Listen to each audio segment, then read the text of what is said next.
Hi guys, Dr. B here. So today you're going to watch a quick lecture about position versus time graphs. And this is still related to our topic with one-dimensional kinematics. So velocity can be determined or interpreted graphically. So by using a graph, you can figure out what your velocity is. Remember that your average velocity is your displacement divided by your change in time. Similarly to a slope of a line, like from geometry or trig or one of your math classes, your slope is your rise over run. That means it's your y over x. Or in our case, it is your position in meters divided by your time in seconds. So you can figure out the average velocity by using this type of graph by calculating the slope of a straight line between any 2 points. So let's use the ones here in the on the slide. So slope is,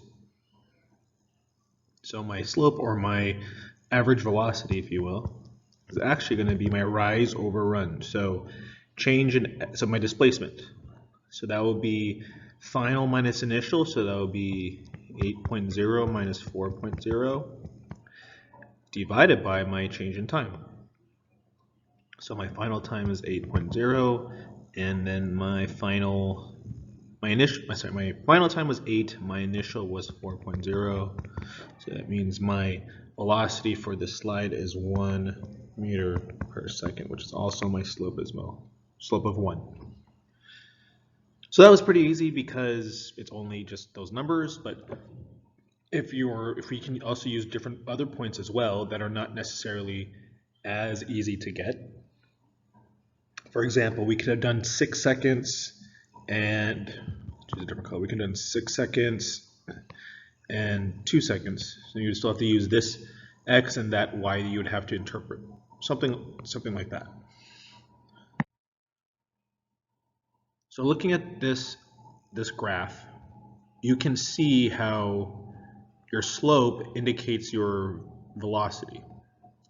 So if your slope is positive, you have a positive velocity. If your slope doesn't change, it means there's no velocity. It's a zero velocity. If you have a negative slope, meaning a negative rise over run, negative displacement over seconds, you would have a negative velocity. Just kind of keep that in mind. This is a little bit different than like the one-dimensional graphs that are like, with the horizontal line, like if that's 0, this is positive, and this is negative, and this is an x. This is different than your position and time graph. So try not to get those confused. Yeah. So one real life application of these graphs is actually in animal tracking. And they can use position and time graphs to kind of show the straight line movement of animals in a preserve, whatever, blah, blah, blah. When you come into class, I'll try to find the video of animals being actually tracked like this and how they install like the instrument to track them. Anyway, so you can see that in terms of one-dimensional movement, you can actually figure out the average velocity for these animals. So which bear has the greater average velocity over the entire period? So remember that your average velocity is delta x, so displacement over change in time. A bear, let's see, let's say about there, 1500, just make it easy on us. So 1500 minus initial, so 0. The time is 60 minutes. And that's their final minutes, their final time. Their initial time is 0. So 1500 divided by 60 means that this velocity is 25, let's say, meters per minute. B bear,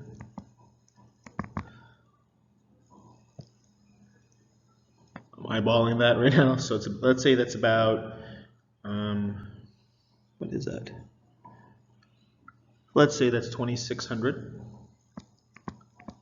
minus, so final minus initial, and the initial is actually not at 0, it's about 100 meters.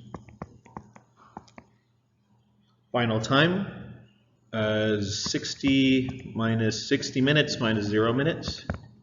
So 2600 minus 100, 2500 divided by 60. And I get approximately 42 meters per minute. Which bear has a greater velocity at t equals 8 minutes?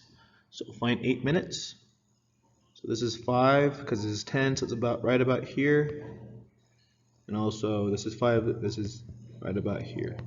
So which of the two is at the higher, which time, so at 8 minutes, I'm sorry, the higher position, the higher meters would be bear A. So bear B has a greater overall average velocity, but bear A is at a greater velocity compared to bear B.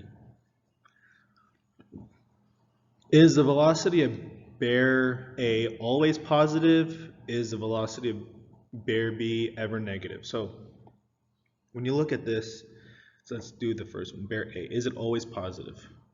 No, because you have this section right here where it kind of goes down a little bit. So it means, is it ever always positive? No.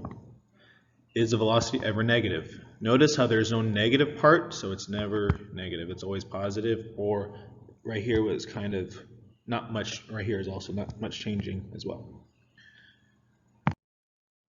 So some practice, let's say this is, let's do A in blue, and then let's do orange in, sorry, B in orange. So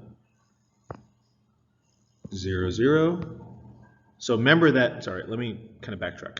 This is my x-axis, so this is my time. Oh, it's ugly. Time in seconds. And this is my y-axis is my position in meters. Let's try this again. Let's make this 1, 2, 3, 4. Let's do 2, 4, 6, 8, 10, 12. Ooh, I won't reach that. Let's erase that. Let's get down here. So 2, 4, 6, 8, 10, 12, 14, 16, 18, 20, 22, 24. Okay, let's try this again. Hopefully I don't run out of time. So position 1, so at time 1 I am at 6 meters. At time 2 I'm at 12. Time 3 I'm at 18, and 4 I'm at 24. So it's fairly, let's see if I can better. I am fairly have a straight line from here to here. Apologize for the really bad line. Let's see. Letter B. So again, I'm at time 0, 0, 0. Then I'm at time seconds.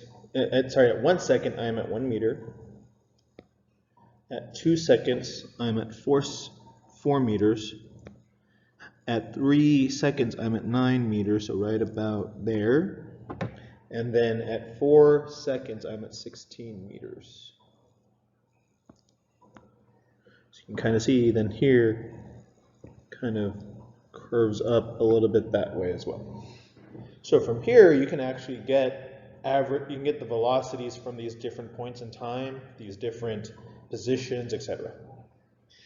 So that concludes our lecture for today. If you have any questions, let me know, and I'll see you in class. Bye.